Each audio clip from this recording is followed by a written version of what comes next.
Good morning students. आज आपको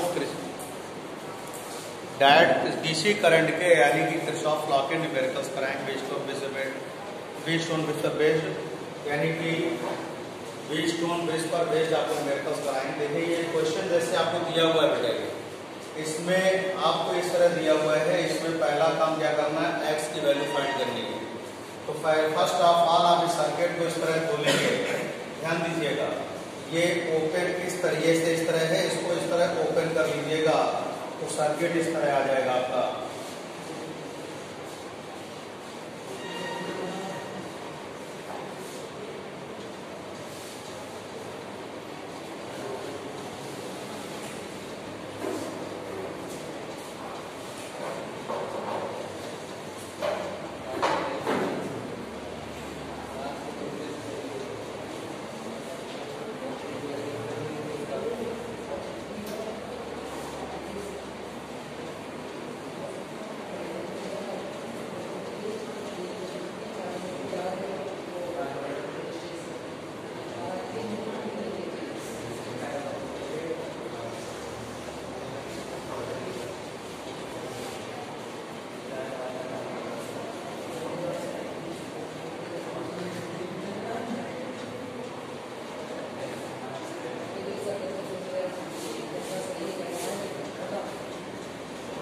ये दिया हुआ है। अब ये बोल रहे जो फिगर दिया हुआ है ब्रीड स्टोन ब्रिज की कंडीशन को फॉलो करता है, यानी ब्रीड स्टोन ब्रिज के नियम क्या करता है, आपको फॉलो करता है।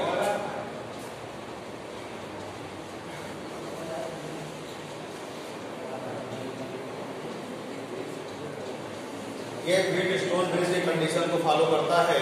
तो देखिएगा, अगर ब्रीड स्टोन ब्रिज के नियम को फॉलो करता है तो इसका अनुपात और इसका अनुपात और इसका अनुपात बराबर होगा, यानी P upon Q equal to R upon S क्या होगा, इक्वल होगा। तो फर्स्ट केस के लिए आप क्या करेंगे, P Q R और S। P upon Q equal to R upon S। P से 6 R की वैल्यू X अपान 12, ये आ जाएगा बेटा 2 टाइम्स आ जाएगा। ये x इक्वल टू कितना होगा बेटा आपके पास 6 ओम। तो x की वैल्यू कितनी आ गई बेटा 6 ओम। अब आपसे बोलना है 4 ओम में करंट फाइंड करना है। 4 ओम में क्या करना है, करंट फाइंड करना है, यानी 4 ओम में आपको धारा निकालनी है। तो देखिए पहले देखिए जब ब्रीज ऑन ब्रिज हो गया, यानी इस वाले ईडी में कोई भी करंट फ्लो नहीं होगी, यानी इसको इंक्लूड नहीं करेंगे। ये दोनों आपके सीरीज में, ये दोनों सीरीज में इनका रिजल्टेंट इसके साथ क्या होगा, पैरेलल हो जाएगा। क्योंकि धारा यहाँ चली, ये धारा आई यहाँ चलेगी, धारा इधर डिवाइड होगी और धारा इधर डिवाइड होगी। तो यहाँ से यहाँ तक धारा कहीं नहीं बटेगी और यहाँ से धारा कहीं नहीं बटेगी, यानी ए बी सी में करंट कहीं डिवाइड नहीं होगा, ए डी सी में करंट कहीं डिवाइड नहीं होगा। इसका मतलब ये हुआ ये दोनों सीरीज में और ये दोनों सीरीज में। तो क्या होगा बेटा, R1 इक्वल टू आएगा P प्लस Q, यानी हो गया आपके पास 3 plus 6 equal to 9। R2 equal to होगा R plus S equal to हो गया आपके पास 6 प्लस 12 इक्वल टू 18। अब 1 अपान R डैश इक्वल टू इसका और इसका रिजल्टेंट क्या हो जाएगा, आपका पैरेलल आ जाएगा, यानी समांतर। 1 अपान R1 प्लस 1 अपान R2, 1 अपान 9 प्लस 1 अपान 18। तो एलसीएम इसका होगा बेटा 18। 2 प्लस 1 3 अपान 18 कितना हो जाएगा 1 अपान 6। R डैश इक्वल टू आ गया 6 ओम हो गया। अब देखिए सर्किट इस तरह बनेगा, ये जो आपके पास आया है,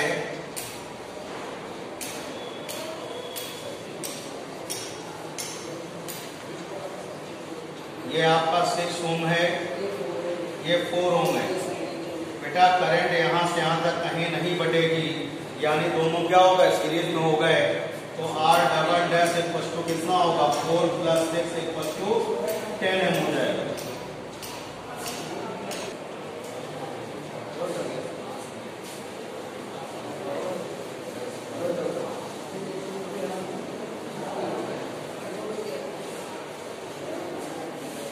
बेटा सेकंड केस है, आपको 4 ओम में क्या करना है, करंट फाइंड आउट करनी है।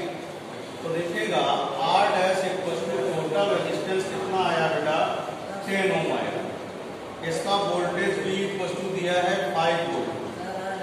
आपको I इक्वल टू चाहिए, क्योंकि टोटल सिस्टम जो है अभी आपने देखा ये 4 ओम 6 ओम 4 ओम, ये टोटल आपका जो है ये सीरीज कॉम्बिनेशन में है। इसमें है सीरीज कॉम्बिनेशन में है, यानी श्रेणी क्रम में है। जो धारा इसमें वही धारा इसमें होगी। तो यहाँ से I equal to B upon R dash लेंगे। तो I इक्वल टू बी की वैल्यू कितनी है आपके पास, बी की वैल्यू 5 है अपॉन 10। तो I इक्वल टू 0.5 एम्पीयर हो जाएगा। अब इसके बाद आपसे थर्ड पार्ट बोल रहे हैं बेटा 3 ओम में कितनी करंट होगी, इस वाले ओम में यानी 3 ओम में कितनी करंट होगी। तो ध्यान दीजिएगा, इसका रिजल्टेंट हमारे पास था, ध्यान दीजिए पहले, इसका रिजल्टेंट R1 है। R1 इक्वल टू हमारे पास आया था 9 ओम आया था। इतनी बात क्लियर थी। तो इन टोटल देखिए, जो पोटेंशियल इसका है वही पोटेंशियल इसका होगा, जो पोटेंशियल इसका है वही पोटेंशियल इसका होगा। तो देखिएगा हम इसका रिजल्टेंट कितना निकाले थे, R बराबर कितना आया था बेटा, 6 ओम आया। और यहाँ पोटेंशियल कितना दिया है, इसका पोटेंशियल फाइंड करना है। आपको करंट मालूम है, कितनी मालूम है आपको, करंट इसमें कितनी फ्लो हो रही है, I इक्वल टू 0.5 एम्पियर। तो इस पोर्शन का अगर हम पोटेंशियल फाइंड करेंगे तो B डैश इक्वल टू आएगा आपके पास I इंटू R। तो कितना होगा, 0.5 इंटू 6, तो कितना हो जाएगा, 3 वोल्ट आ जाएगा। 3 वोल्ट का मतलब ये हो गया बेटा, इस पोर्शन का ये देखिए, ये टोटल इसके पैरेलल है। और पैरेलल में जो होता है पोटेंशियल क्या होता है आपका, सेम होता है। जो पोटेंशियल 3 वोल्ट इसका भी होगा, 3 वोल्ट इसका भी होगा।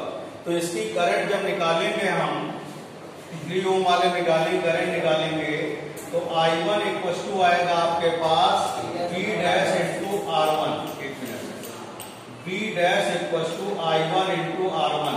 तो यहाँ से I1 equal to B dash upon क्या होगा, R1। तो यहाँ से B डैश की वैल्यू 3 अपॉन R1 कितना है, R1 आपके पास है 9 ओम। तो ये कैंसिल कितना होगा, I1 equal to 1 upon 3 ampere आ जाएगा। चलिए नोट करिए। फोर्थ पार्ट है आपका, इस 12 ओम में यानी करंट फाइंड करना है। 12 ओम के प्रतिरोध में आपको क्या करना है, करंट फाइंड करना है। 12 ओम के रेजिस्टेंस में करंट फाइंड करना है। तो इसका पोटेंशियल आपने B डैश इक्वल टू कितना लिया है, 3 वोल्ट है। और इसके बाद इसमें total resistance R2 equal to कितना आया था, 18 ओम।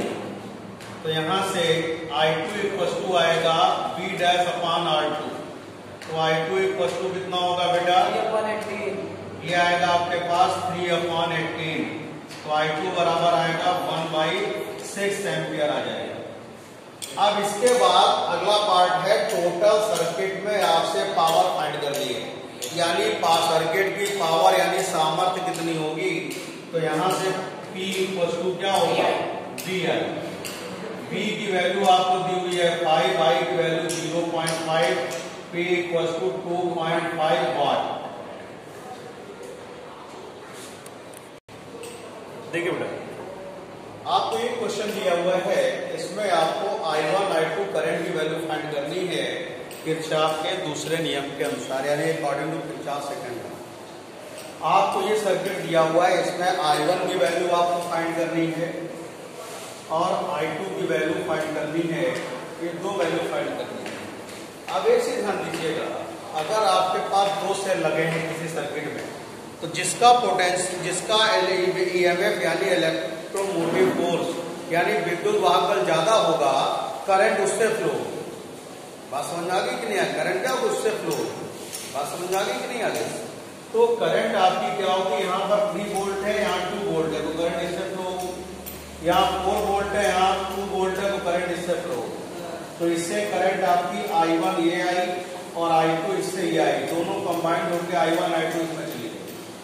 तो सर्किट जो हम चॉइस करते हैं बेटा, जो बंद पास यानी क्लोज सर्किट लेते हैं वो इस तरह लेंगे आप। जैसे बी पॉइंट से है तो बी ए सी बी ये लिया। करंट के मोस्टली डायरेक्शन लेते हैं, आप अपोजिट भी ले लीजिए, उससे कोई दिक्कत नहीं है, लेकिन करंट डायरेक्शन लेंगे थोड़ा प्लस माइनस का डिफरेंस आपको कंफ्यूज नहीं करेगा। तो क्या लिखेंगे,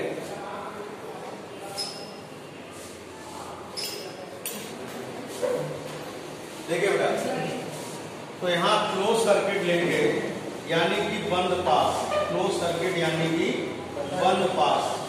क्या ले रहे हैं, बी ए सी बी, बी ए सी बी।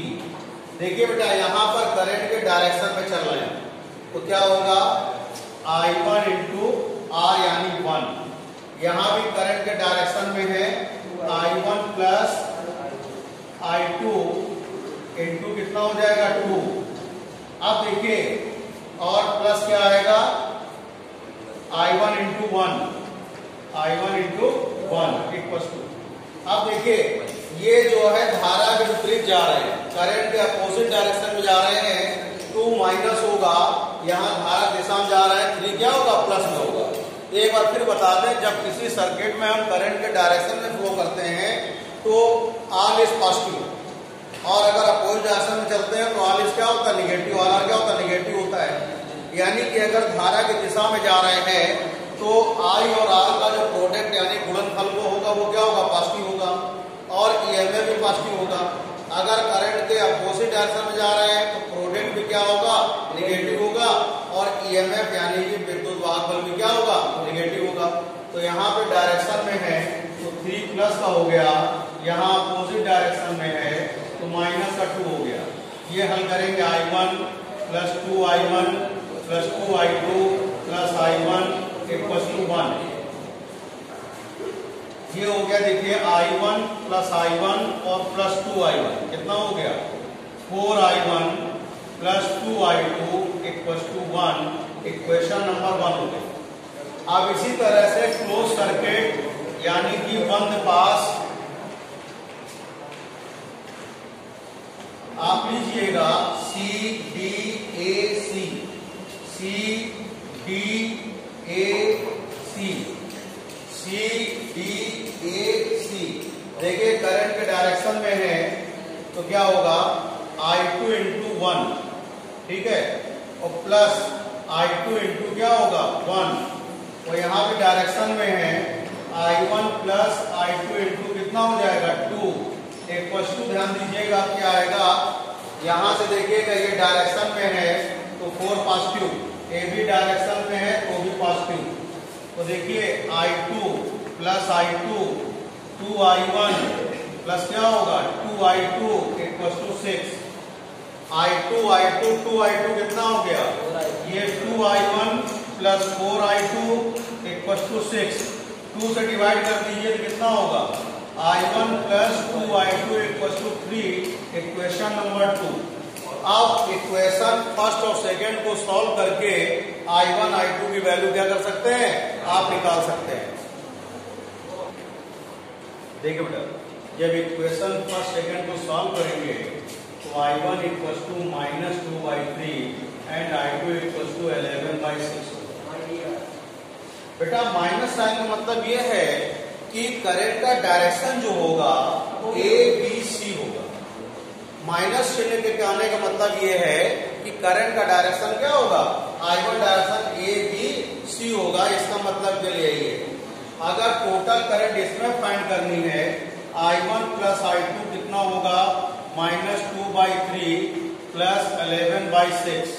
सॉल्व करिएगा, एलसीएम कितना होगा 6 आएगा, माइनस 4 प्लस 11 तो कितना होगा 7/6 आएगा एम्पियर।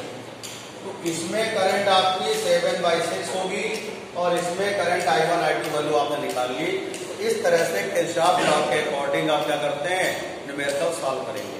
बस ये ध्यान रखिएगा, अगर सर्किट बंद लिया आपने तो अगर करंट के डायरेक्शन में जा रहे हैं तो सब कुछ क्या होगा, पॉजिटिव होगा, और करंट के अपोजिट डायरेक्शन में है तो सब कुछ क्या होगा, निगेटिव। सब कुछ का मतलब ये है कि करंट और रेजिस्टेंस का मल्टीप्लिकेशन यानी कि धारा और प्रतिरोध का गुणनफल और विद्युत वाहक बल। बात समझ में आ गई। धारा की दिशा में आर पॉजिटिव, धारा के अपोजिशन क्या होगा आर नेगेटिव। इस बात का ध्यान रखना है बस आप। ठीक है बेटा, थैंक यू।